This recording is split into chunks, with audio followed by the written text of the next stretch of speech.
Hello everyone, welcome to my channel. Please subscribe and keep watching more details. The Curse of Oak Island recap. The team could be just days away from the money pit and untold riches. This week on The Curse of Oak Island, the guys were continuing to drill at borehole RF1, hoping to break through to the money pit. Working on information learned just last week that there's a treasure vault-shaped anomaly buried at 160 feet.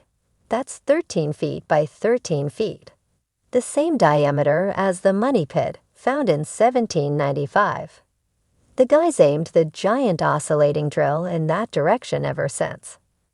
At the start, the results looked pretty good. The hammer grab brought up a lot of timber, which the guys decided was older than any they'd seen before. A lot of these beams had Roman numerals on them. Terry Mathieson speculated they were a construction guide for the original builders of the money pit. As they approached 160 feet, the hammer grab pulled up a big metal sheet. Rick said, "That's a shield." The guys believed that this was the metal shield used by William Chappell and his men in 1931 to protect themselves from flooding and cave-ins.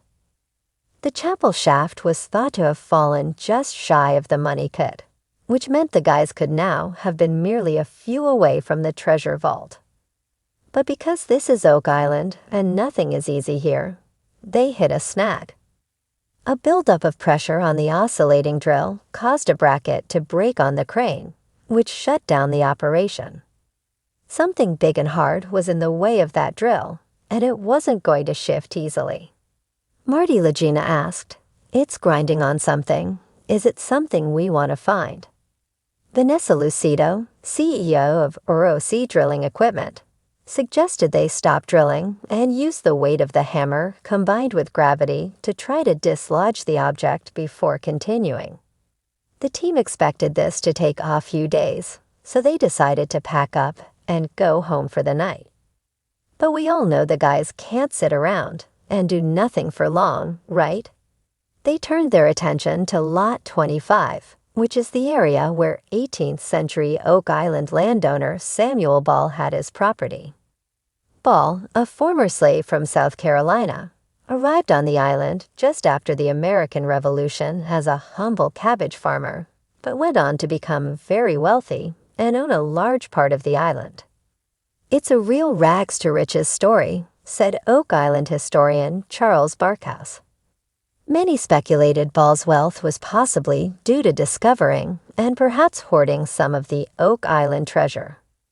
Working on information that an underground tunnel-shaped anomaly was under Lot 25, Jack Buckley was handed a spade and told to start digging. He did not disappoint, as a short time later, he unearthed a tunnel entrance. The whole team gathered to watch a small camera fed through the tunnel. The guys were already asking if this could be where Ball hid the treasure. Of course, there was another snag. A rock blocked the path of the camera, but left the guys wondering if it was intentionally hiding something.